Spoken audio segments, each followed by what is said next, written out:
like I know Stephen Miller. I feel like I know him because I used to be a little like him. He's a classic type, a rather dour right-of-center kid whose conservatism was radicalized by lefties in the educational system. No, I'm not blaming liberals for Miller's grim fanaticism. I'm noting merely that right-of-center students are often mocked, isolated, and, help me out here, anathematized on campus. And their response is often, sadly, a doubling down on whatever it is that progressives hate. Before too long, they start adopting bratish and obnoxious positions just to tick off their SJW peers and teachers. After a while, you're not so much arguing for conservatism as against leftism, and eventually the issues fade and only the hate remains. So this is just a brilliant point. Yep. And I haven't said anything Andrew Sullivan's written in years, since he fell deeply in love with Barack Obama and was fawning over Obama for 8 years. I haven't said this about Andrew Sullivan. He so completely nails this. And I know this. Look at me. I went to 2 Southern state schools. Yep. I can't name a single center or right-of-center professor I had in history, political science, English, you name it. They were all Democrats. They all loathed Reagan. I went off to law school. I said the most basic things at University of Florida School of Law, right? Very conservative area. Right.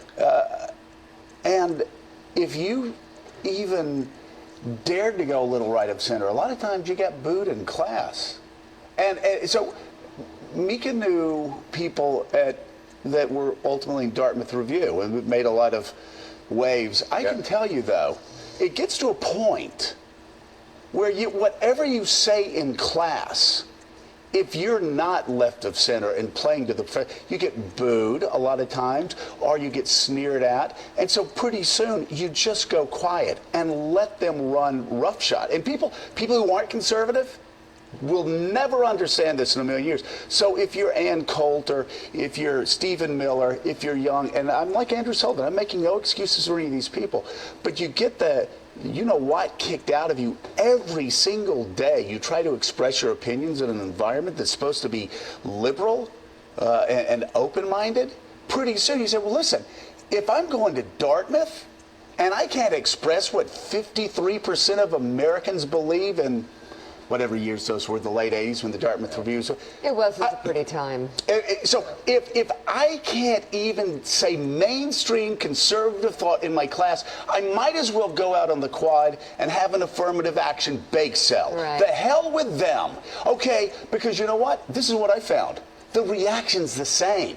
Right. Whether you have a mainstream thought in class that gets killed, or whether you go out and have an affirmative action bake sale, you're going to get killed either way. So put it in their face.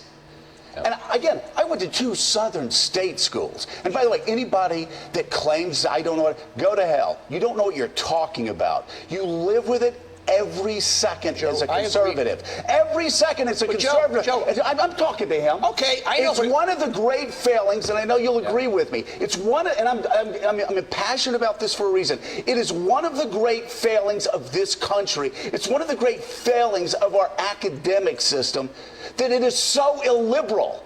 Mm-hmm. That unless you don't march in lockstep in the best college campuses in this country, you are shunned. So what do you end up doing? You get shoved to extreme positions just to push back at the extreme hatred that you face from the second you walk into an elite institution. And I'll be quiet now. But nothing makes me angrier as far as liberal hypocrisy than in this area alone. And Andrew Sullivan nailed it. Yep.